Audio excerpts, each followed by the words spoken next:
राम राम दोस्तों। आज इस वीडियो में हम लोग बात करेंगे कि जो भी स्टूडेंट फिफ्थ सेमेस्टर में है, जो सिविल से रिलेटेड है, जो भी स्टूडेंट सिविल ब्रांच लेकर पढ़ाई कर रहे हैं, जो फिफ्थ सेमेस्टर में है, अभी जिनका सत्र सितंबर में स्टार्ट हो जाएगा, ठीक है। तो उनके लिए ये वीडियो काफ़ी खास होने वाला है, क्योंकि कुछ स्टूडेंट ऐसे होंगे जो ये सोच के आए होंगे कि मुझे डिप्लोमा करने के बाद किसी प्राइवेट ऑर्गेनाइजेशन में जॉब करना है।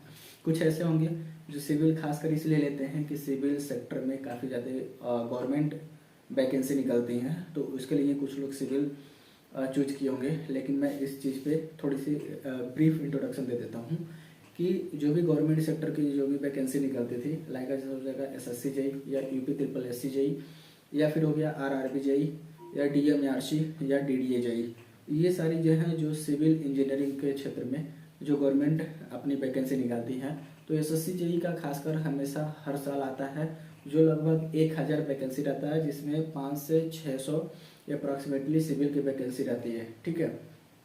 आगे बात करें RRB जेई का, तो इस सत्र में 2024 में RRB जेई का वैकेंसी निकल चुका है। अब आगे आने की संभावना काफ़ी कम है, क्योंकि 2-3 साल लग जाएंगे आगे वाली वैकेंसी को आने में, ठीक है। और दूसरी चीज़ कि UP SSC जेई 2023 के पेड के आधार पे वैकेंसी दे दिया है, जिसमें 4000 लगभग सिविल का वैकेंसी है। तो UP SSC जेई का भी अब लगभग 4 से 5 साल तक कोई वैकेंसी आने वाला नहीं है सिविल में, खासकर गवर्नमेंट का।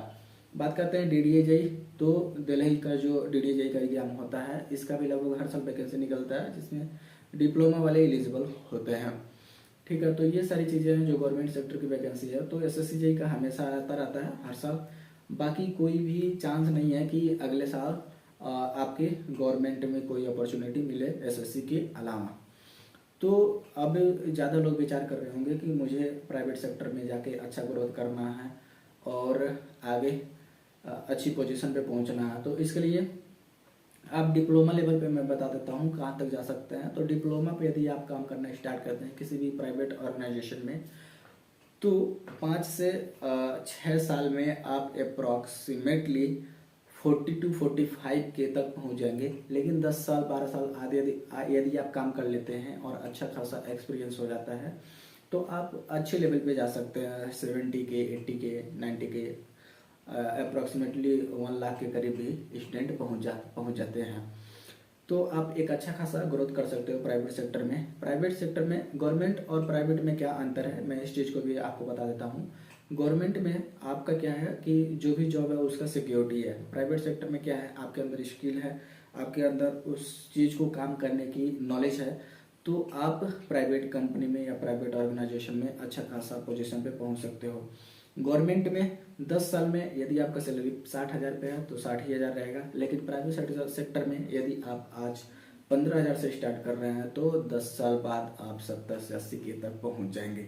यदि आपके अंदर स्किल है, क्रिएटिविटी है, नई नई चीज़ों को सीखना पसंद करते हैं, तो आप एक अच्छे रेपुटेबल पोजीशन पे पहुंच जाएंगे एज अ डिप्लोमा लेवल। तो बात करते हैं फिफ्थ सेमेस्टर के जो भी स्टूडेंट हैं, वो अपना डिप्लोमा के बाद या फिफ्थ सेमेस्टर में, जैसे जो भी कंपनियां होती हैं फ्रेशर को हायर करने के लिए 6 सेमेस्टर में आ जाती हैं, तो फिफ्थ सेमेस्टर वाले स्टूडेंट क्या करें, उनको जॉब कैसे मिलेगी प्राइवेट सेक्टर में, कौन कौन सी कंपनी विजिट करती है। खासकर मैं गवर्नमेंट पॉलिटेक्निक गाजियाबाद से पढ़ा हूँ, तो सारी चीज़ों को मैं डिस्कस करूँगा। जो भी गवर्नमेंट पॉलिटेक्निक गाजियाबाद के स्टूडेंट होंगे वो कमेंट सेक्शन में कमेंट जरूर कीजिएगा। तो फिफ्थ सेमेस्टर वाले बच्चे जो भी सिविल के हैं, उनके लिए मैं बात बता देता हूँ कि जो भी आपकी कंपनी है जो विजिट करती है, वो 6 सेमेस्टर के स्टार्टिंग में कंपनी विजिट करना स्टार्ट करती है। यदि मान लीजिए आप फिफ्थ सेमेस्टर में अभी प्रवेश कर रहे हैं, सितंबर से आपका क्लासेस स्टार्ट होगा, अक्टूबर नवंबर दिसंबर जनवरी में आपका एग्जाम होगा, ठीक है। फिफ्थ सेमेस्टर का जनवरी में आपका एग्जाम हो जाएंगे।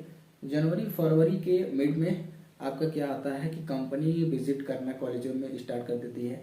आज के डेट में कंपनी डायरेक्ट कॉलेज में नहीं जा रही हैं, ये आप लोग भूल जाइएगा, क्योंकि इस समय जो कंपनी है डायरेक्ट पैन इंडिया फॉर्म निकाल रही है और ऑनलाइन जो है कि शॉर्ट लिस्ट करेगा, फिर रिटेन क्लियर कीजिए, फिर इंटरव्यू होगा, 4 राउंड इंटरव्यू होगा, फिर मेडिकल होगा, फिर आप कंपनी में ज्वाइन होने के लिए एलिजिबल हो जाते हैं।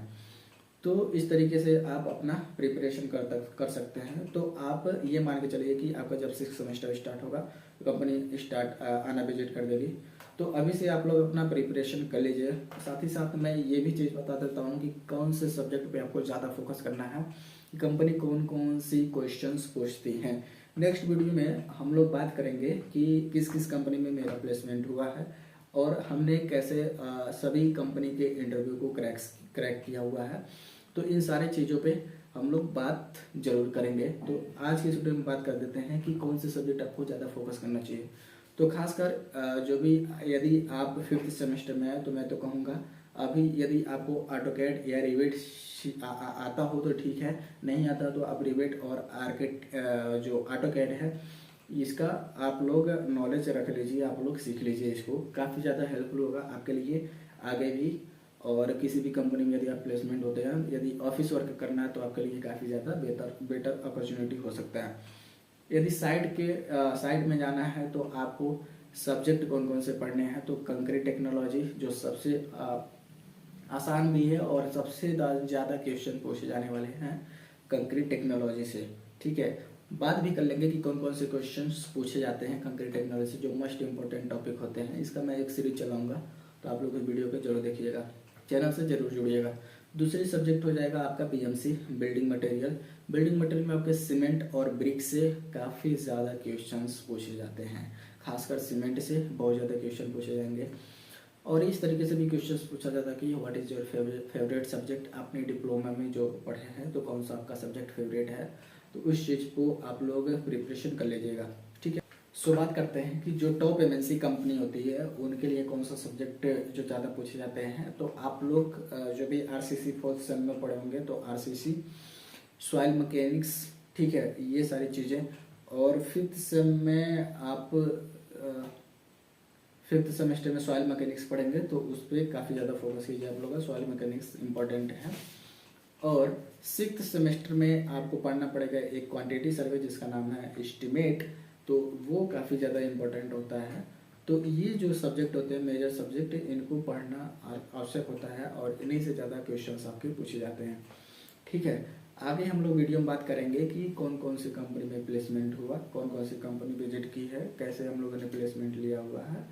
तो इन सारे टॉपिक पे हम लोग डिस्कस डे बाई डे करते रहेंगे। तो चैनल को सब्सक्राइब जरूर कीजिएगा और वीडियो को शेयर करना मत भूलिएगा। Thank you.